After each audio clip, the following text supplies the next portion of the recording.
अस्सलाम वालेकुम। पाकिस्तान में मौसम का बदलना अक्सर लोगों के लिए खांसी और सांस की तकलीफ का बायस बनता है।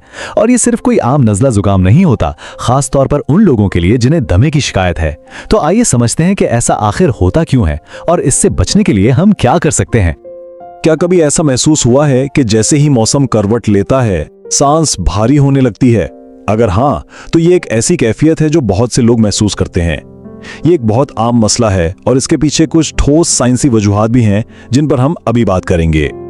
तो सवाल ये पैदा होता है कि आखिर मौसम में ऐसा क्या बदलता है जो सांस की नालियों को तंग कर देता है। इसका सीधा सा ताल्लुक है हवा में आने वाली तब्दीलियों से। जी हाँ, वही हवा जिसमें हम सांस लेते हैं। देखिए, हमारे फेफड़ों तक जाने वाली हवाई नालियां दर्जा हरारत के लिए बहुत हसास होती हैं। जब अचानक ठंडी और खुश्क हवा अंदर जाती है तो वो फौरन से सिकुड़ जाती हैं और सांस लेना मुश्किल हो जाता है। बिल्कुल इसी तरह शदीद गर्मी और हब्स वाली हवा में सांस लेना भारी और बोझिल महसूस होता है। लेकिन सिर्फ दर्जा हरारत का मसला नहीं है, इसके अलावा 3 और बड़े हमलावर हैं। सबसे पहला है पोलन, जो खास तौर पर बाहर के मौसम में हर तरफ फैल जाता है।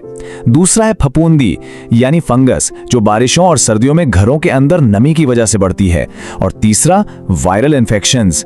जैसे ही मौसम बदलता है नज़ला जुकाम आम हो जाता है और ये दमे की तकलीफ को बहुत ज्यादा बढ़ा देता है। अच्छा, ये तो हो गई आम बातें। अब जरा खास तौर पर पाकिस्तान के हालात को देखते हैं, क्योंकि यहाँ कुछ ऐसे मुनफरिद मसाइल हैं जो सूरत हाल को और भी पेचीदा बना देते हैं। सर्दियों की आमद के साथ ही खासकर अक्टूबर से जनवरी तक पंजाब के बड़े शहर जैसे कि लाहौर स्मोक की लपेट में आ जाते हैं। अब ये स्मोक है क्या? ये असल में धुएं और धुंध का एक जहरीला मिक्सचर है जो गाड़ियों, फैक्ट्रियों और फसलों की बाकियात जलाने से बनता है। और दमे के मरीजों के लिए ये शदीद हमलों का सबब बन सकता है। लेकिन खतरा सिर्फ बाहर की स्मॉग का नहीं है, मसला तो हमारे घरों के अंदर भी मौजूद है। जरा सोचिए, सर्दियों में गैस या कोयले के हीटर का धुआं, पुरानी रजाइयों और गद्दों से उठने वाली धूल, और फिर गर्मियों में एसी की बिल्कुल सीधी ठंडी हवा या मच्छर मार कोयल का धुआं, ये सब मिलकर दमे को बढ़ावा दे सकते हैं। तो इतने सारे मसाइल सुनकर परेशान होने की जरूरत नहीं है। अच्छी खबर यह है कि इसका हल मौजूद है। चंद बहुत ही आसान और अमली इकदामात से इस मौसमी हमले से बचा जा सकता है। तो चलिए देखते हैं वो 5 अहम इकदामात जो एक मुकम्मल हिफाजती मंसूबा है। नंबर 1, पेशगी तैयारी करें। मौसम बदलने से पहले ही अपने डॉक्टर से मिल लें। नंबर 2, बाहर जाते हुए होशियार रहें। सुबह और शाम के वक्त मास्क का इस्तेमाल लाजमी करें। नंबर 3, अपने घर को अस्थमा फ्रेंडली बनाएं, यानी धूल मिट्टी और नमी पर काबू रखें। चौथा, सांस की हल्की फुल्की वर्जिश को आदत बनाएं। और 5वां, अपनी खुराक और कुव्वत मुदाफियत का खास ख्याल रखें। और इन सब इकदामात में से एक चीज जो बहुत बहुत जरूरी है वो है मास्क। एक आम सा लगने वाला N95 मास्क, सोचिए, 95% तक आलूदगी और पोलन को फेफड़ों में जाने से रोक सकता है। इसे अपना मुस्तकिल साथी बना ले। अच्छा, तमाम तर एहतियात के बावजूद कभी कभार सूरत हाल बिगड़ सकती है, इसलिए ये जानना इंतहाई ज़रूरी है कि वो कौन सी निशानियां हैं जो खतरे की घंटी हैं और कब फौरन तिब्बी मदद लेनी है।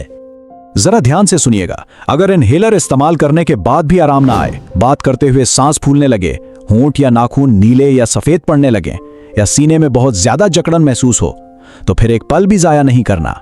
ये शदीद हमले की अलामात हो सकती हैं। ऐसी किसी भी सूरत हाल के लिए ये नंबर्स नोट कर लें और अपने फोन में फौरन महफूज कर लें। 1122 और 1166। वक्त पर की गई एक कॉल फौरी मदद को यकीनी बनाती है।